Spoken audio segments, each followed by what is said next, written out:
जी नाज़रीन, डॉक्टर ताहा नज़ीर आपसे मुखातिब है, आपको अपने प्लेटफॉर्म पे खुशामदीद कहता है। नाज़रीन, अभी मैं एरिज़ोना में हूँ। एरिज़ोना में भी जो इस लोकेशन का नाम है वो सोनोरा डेज़र्ट है। ये सोनोरन डेज़र्ट हम इसलिए इसको कहते हैं, इस नाम से इसलिए इसको याद करते हैं क्योंकि यहाँ पे जो कौम रहती है वो कौम डिस्ट्रीब्यूटेड है डिफरेंट लोकेशन में। कुछ लोग कैलिफोर्निया में रहते हैं, कुछ लोग एरिज़ोना में है, और बल्कि इस नाम का सोनोरा के नाम से या सोनोरन के नाम से एक पूरी स्टेट है, प्रोविंस है मेक्सिको का। तो गोया ये जो नेशन है ये बाकी नेशन की तरह, जिस तरह कुर्द हैं, पंजाबी हैं, इस तरह बलोच हैं, पठान हैं, पख्तून हैं, इस तरह की ये भी एक नेशन जो सदियों से आबाद है। इन गोरों के यूरोपियन नेशन के इस इलाके में, इस एरिया में आने से पहले वो यहाँ पे रहती थी।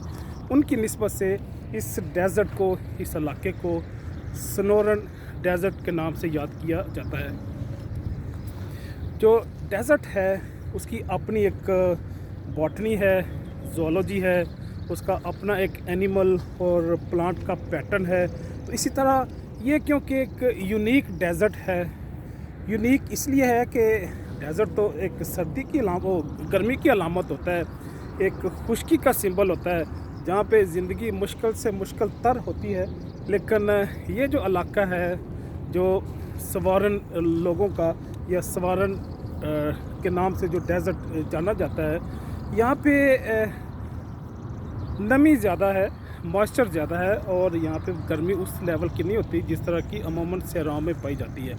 और यहाँ का जो अनाटमी है वो भी बड़ी डिफरेंट है। ये पौधा मैंने पहली दफ़ा ज़िंदगी में देखा है, और ये भी आपको इसी सहरा में ही नज़र आएगा, दुनिया के बाकी इलाकों में मुमकिन है आपको नज़र ना आए। फिर मेरे पीछे आपको अगर कैमरे की आंख महफूज कर सके, आपको सिवोरा कॉक्टस एक नज़र आएगा। ये भी सिर्फ इसी डेज़र्ट की सिंबल है कि में मौजूद है। आपको दुनिया के और किसी कोने में ये सिवोरा कॉक्टस नज़र नहीं आएगा। इसी तरह का और भी कई सारी हर्ब और श्रब हैं जिनका अगर एनालिसिस किया जाए तो इन हर्ब और श्रब्स और प्लांट्स में, मुझे पता है, बीइंग साइंटिस्ट मैं जानता हूँ, इनमें अल्कलाइड्स हैं, ग्लाइकोसाइड्स हैं, इनमें रेजिन्स हैं, और कई सारे ऐसे मेडिकली या मेडिसिनली एक्टिव इनकी इंग्रेडिएंट्स हैं जिनको हम एक्सट्रैक्ट करके, आइसोलेट करके, प्यूरीफाई करके डिफरेंट इलनेस के लिए या डिफरेंट कंडीशन के लिए यूज़ कर सकते हैं। तो जो डेज़र्ट हैं, जो फॉरेस्ट हैं, दुनिया की मुख्तलिफ लोकेशन के जो प्लांट्स हैं, उन्हीं से ही एक्चुअली हम ड्रग्स या मेडिकेशन प्रोड्यूस करते हैं, उनकी डोजेज फॉर्म बना के फिर उसको क्लिनिकल सेटिंग में डिफरेंट पेशेंट्स में डिफरेंट मेडिकल ट्रीटमेंट के लिए यूज़ करते हैं। जाना चाहूँगा। अल्लाह।